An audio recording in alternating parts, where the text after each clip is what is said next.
Hello everyone, my name is Ratnesh और आप सभी का स्वागत है आपके फेवरेट यूट्यूब चैनल पे।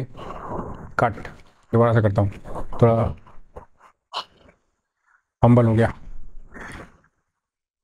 Hello everyone, my name is Ratnesh और आप सभी का स्वागत है आपके फेवरेट यूट्यूब चैनल चेतन भारत लर्निंग में। एक बार फिर से मैं हाजिर हूँ आपके सामने, आपका फेवरेट शो जिस सीरीज़ में हम बात कर रहे हैं वोकैबलरी की, वर्ड्स की, द हिंदू डेली वोकैबलरी। जो बच्चे नए हैं, जो अभी फर्स्ट टाइम व्यूअर्स देख रहे हैं, उनको मैं बता दूं, इसमें हम केवल वोकैब ही कवर नहीं करते बल्कि एंटायर पैसेज के ऊपर डिस्कशन करते हैं, जिससे आपका कॉम्प्रिहेंशन भी स्ट्रांग होता है। चलिए शुरू करते हैं, बाकी चर्चा बाद में करेंगे। हमारे पास आज का पैसेज है, in Maharashtra the splintering of main regional parties has made it a battleground state along with Bihar, Karnataka and West Bengal. सबसे पहले इस लाइन का मतलब समझते हैं। यहाँ बात चल रही है स्प्लिंटरिंग का मतलब होता है अलग अलग। जैसे इंग्लिश में हम स्प्लिट बोलते हैं, तो स्प्लिट वर्ड का मतलब होता है अलग हो जाना। जब कोई बड़ी पार्टी है, एक बिगर पार्टी है ना, उससे टूट करके अगर छोटी छोटी पार्टियां बन जाती हैं तो उसको बोलेंगे स्प्लिंटरिंग, कि उनसे स्प्लिट होकर के नई नई पार्टियां, रीजनल पार्टीज बनी हैं और उनसे मिलकर दो अलग अलग संगठन, ग्रुप बन सकते हैं या बने हैं, जो भी है। तो यहाँ बात चली बैटल ग्राउंड की, कहाँ की, बिहार की, कर्नाटक की, वेस्ट बंगाल पर। आपको पता है इलेक्शंस की बात चल रही है। वोटर टर्नआउट जो है महाराष्ट्र में was relatively low when it compare to the rest of the country. बाकी देश से अगर बात करें, कंपेयर करें स्टेट महाराष्ट्र की, तो यहाँ पर वोटिंग जो टर्नआउट है, मतलब लोग जो आए वोट डालने, बहुत कम आए। आगे कहते हैं कि with Mumbai retaining its unfavourable reputation of voter apathy. Apathy word का मतलब होता है lack of feeling, lack of emotion.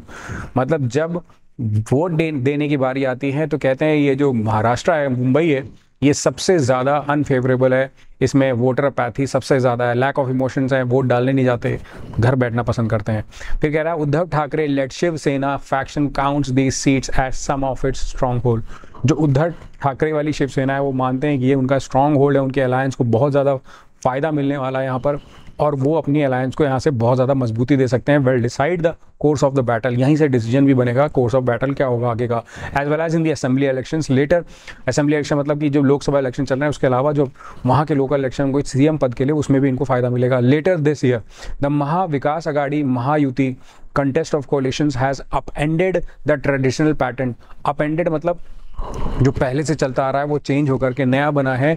Support basis for the extent, extent मतलब होता है एग्जिस्टिंग, जो अभी भी एग्जिस्ट कर रहा है parties in the state. And this election could have Herald, Herald word का मतलब एक तरह का अनाउंसमेंट कह सकते हैं आप, ठीक है, मतलब जो भी अनाउंस किया गया है, अनाउंसमेंट हुआ है, जो भी होगा। कह रहे हैं election could Herald a new correlation forces, मतलब नई जो कोरिलेशन फोर्सेस हैं उनका भी सामने आएगा जब उनका अनाउंसमेंट किया जाएगा। आगे कह रहे हैं the UP opposition has managed to keep the contest going on the issues related to livelihoods and has prevented it being a cakewalk for the BJP. इन्होंने कहा यूपी में क्या है, ऑपोजिशन ने काफ़ी ऐसे मुद्दे उठाए कि जिससे कि बीजेपी के लिए बहुत आसान वाली जीत ना हो। भले वो जीत जाए पर ऐसा ना हो कि उनको लगे भाई तो बहुत आसान था, यहाँ के लोगों को जो अपोजिशन है वो तो कुछ भी नहीं कर पाई, हम ऐसे ही जीत गए। थोड़ा मुश्किल जीत जाएंगे कह रहे हैं, बट उनको मुश्किल का सामना करना पड़े, जिसे कहते हैं अच्छा एक टफ फाइट मिली और उसके बाद वो जीते। फिर कह रहे हैं which has sought to use Ram Mandir consecration issue to register another near sweep. और यूपी वालों में, यूपी का जो मतलब लोकसभा इलेक्शंस की अगर बात करें, अभी विधानसभा की नहीं, तो कह रहे हैं कि जो वहाँ पर राम मंदिर का कॉन्सिक्रेशन हुआ, मतलब कि उसका उद्घाटन हुआ, मंदिर में स्थापना की गई राम जी की मूर्ति की, साथ ही साथ उनमें है ना प्राण प्रतिष्ठा की गई, तो कह रहे हैं उसका जो है ये नियर स्वीप का फ़ायदा उठा सकते हैं। मतलब यूपी में जो बीजेपी पार्टी है, वो पार्टी, भारतीय जनता पार्टी जो है, वो पार्टी ने इसका फ़ायदा उठाया और इससे वोट बटोरे हैं। तो कह लो कि हाँ कर रहे हैं, तो उन्होंने यहाँ पर कह रहा है करा है। ऑपोजिशन का फोकस है is expected to give it a bigger flip in Bihar where Rashtriya Janata Dal leader Tejashwi Yadav relentlessly has campaigned on employment issues has made the election even more competitive।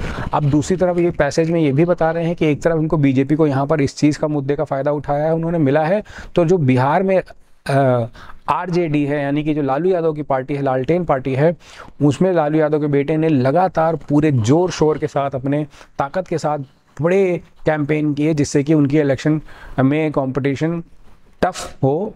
जो विरोधी दल है यानी कि बीजेपी है वहाँ पे, और नीतीश कुमार की पार्टी है। तो हमारे पास वर्ड्स आ गए splintering, apathy, appended, herald, consecration, relentless. मैं देखना चाहता हूँ कितने ऐसे स्टूडेंट्स हैं जिन्होंने ये ध्यान से पैसेज को सुना, पढ़ा।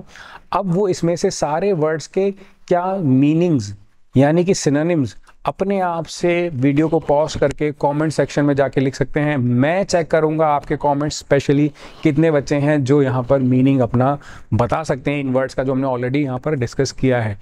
और जब भी ये वीडियो ख़त्म करना तो ये बात मेक श्योर करना कि आप चैनल को सब्सक्राइब और वीडियो को अपने फ्रेंड्स के साथ शेयर ज़रूर करेंगे।